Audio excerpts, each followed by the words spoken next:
అది అన్నప్పుడు మేము 2011లో కొనుక్కున్నప్పుడు వాళ్ళు ఇక్కడ ఒక బోర్డు పెట్టాలి కదా, మేము కొనుక్కోకుండా ఆగిపోయే వాళ్ళం కదా. మేము మధ్యతరగతి కుటుంబాలం 50 లక్షలు పెట్టి కొనుక్కున్నాం. ఎక్కడికి వస్తే మేము రూపాయి కూడబెట్టుకుని కట్టుకున్నాం. 2011లో ఇల్లు కట్టుకున్నాం. 2022లో చర్చి కానీ స్థలం కొనుక్కొని కట్టుకున్నాం. అప్పుడు వచ్చి ఎవరు ఆపలేదు. ఇప్పుడు వచ్చి కూల్చేస్తున్నారు. నేను మూడు క్వశ్చన్లు అడుగుతున్నానండి. ఫస్ట్ క్వశ్చన్, ఈ శ్రీరామ కోఆపరేటివ్ సొసైటీ ఏదైతే ఉందో దాని మీద ఎంక్వైరీ వేయాలి. మేము వేసినప్పటికీ ఆన్సర్ ఎక్కడి నుంచి రాలేదు. కలెక్టర్ దగ్గర నుంచి రాలేదు, ఏ అధికారి దగ్గర నుంచి మాకు ఆన్సర్ అయితే రాలేదు. ఎన్నిసార్లు అని తిరుగుతాము, పనులు మానేసుకుని ఉద్యోగాలు మానేసుకుని దాని చుట్టూ తిరిగాము. మా స్థలాలు పోతని మాకుంద ఆధారం అదే అని, అయినా మాకు ఆన్సర్ రాలేదు. ఏదైతే సొసైటీ ఉందో దాని మీద ఎంక్వైరీ కమిషన్ వేయాలి. దాని మీద నాకు ఏదైతే రిజల్ట్ ఉందో మాకు అది కావాలి.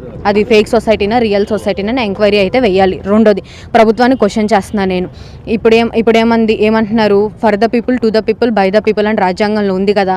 నిన్న పొద్దున్న నుంచి ఇంత కష్టపడుతుంటే ఎమ్మెల్యేకి ఇంటిమేషన్ వెళ్దా, ఎంపీకి ఇంటిమేషన్ వెళ్దా,